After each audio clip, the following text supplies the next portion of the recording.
Un peu de poésie, de douceur et de souvenirs cette semaine avec le dernier ouvrage d'Elisa Chua du Sapin qui s'appelle Le vieil incendie aux éditions Zoé. Ce livre-là, c'était vraiment ma touche de douceur cette semaine. C'est un livre qui est magnifique, qui est d'une telle justesse, une justesse des mots, une justesse des émotions, un livre qui est intime, un livre qui est touchant, un livre qui est émouvant. Je suis vraiment très contente de vous le partager cette semaine parce que je l'ai découvert il y a quelques semaines quand j'étais partie au Festival de Haute-Savoie par la Fondation Facim. Et Elisa Chua du Sapin, c'était une des autrices qui était invitée à ce festival. Et j'ai découvert une autrice qui était douce, qui était gentille. Et elle nous a lu beaucoup d'extraits de ce livre-là, donc Le vieil incendie. Et à chaque fois qu'elle lisait, il y avait un silence presque religieux dans la salle. Il y avait un silence qui s'installait et on était simplement bercé par ces mots. C'était tellement agréable. Et j'ai décidé de le lire un soir sur le port de Thonon-les-Bains. Je me suis posée. Et c'est comme si on m'avait mis un casque anti-bruit. On s'extrait de la réalité pour se plonger dans sa poésie, dans son monde, qu'elle écrit tellement bien. Donc là, on est dans cette histoire dans le Périgord. C'est aussi un lieu qui est propice à une forme de retraite. Le silence qui s'installe autour de deux sœurs, Agathe et Vera.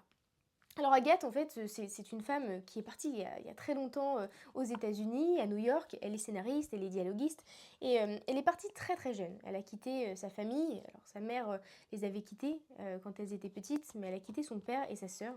Et sa sœur s'est occupée de son père jusqu'à sa mort, et jusqu'à ce message qu'elle reçoit 15 ans après avoir quitté cette maison dans le Périgord, un message qui dit que son père est mort. Et c'est un peu tout un monde qui s'écroule pour elle. Parce que non seulement elle perd son père, mais c'est aussi un retour forcé, un retour obligé dans le Périgord aux côtés de sa sœur. Et c'est un retour qui est très douloureux parce que retourner dans cette maison, c'est se confronter à son passé, c'est se confronter à ses souvenirs, et c'est se confronter aussi à sa sœur qui est aphasique, qui a perdu la parole quand elles étaient jeunes, et elle a toujours appris à communiquer avec cette sœur. Sauf que après 15 ans sans la voir, c'est aussi difficile de reconstruire cette relation, de reconstruire cette sororité avec l'absence de la parole, mais aussi l'absence du souvenir.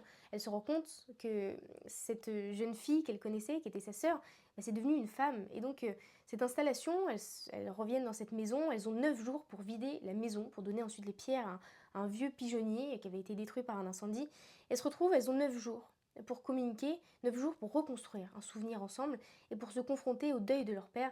Et c'est vraiment un livre qui est très émouvant parce qu'elles vont s'installer dans cette chambre qui était leur chambre d'enfant. Elles vont prendre chacune un lit superposé, alors toujours le même, mais elles reprennent leur place d'enfant.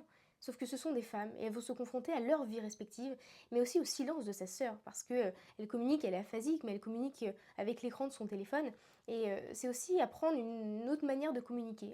Communiquer par le regard, communiquer par le corps, communiquer par les gestes et communiquer par les souvenirs. Et il y a un passage qui est magnifique, qui résume très bien l'écriture qui est très belle d'Elisa Chua du Sapin.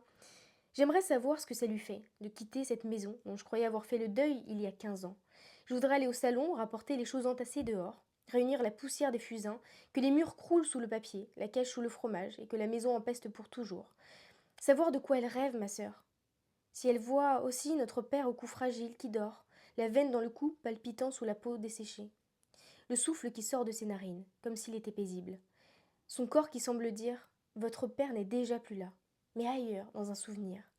J'ai envie de crier qu'il se réveille, je veux hurler le nom de mon père et dire laisse-moi, mais reste.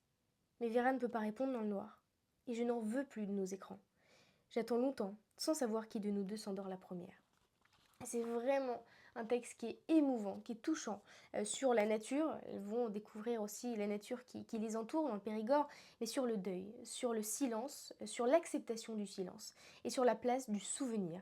C'est vraiment un livre qui est très joli, qui s'appelle Le vieil incendie d'Elisa Chua du Sapin aux éditions Zoé.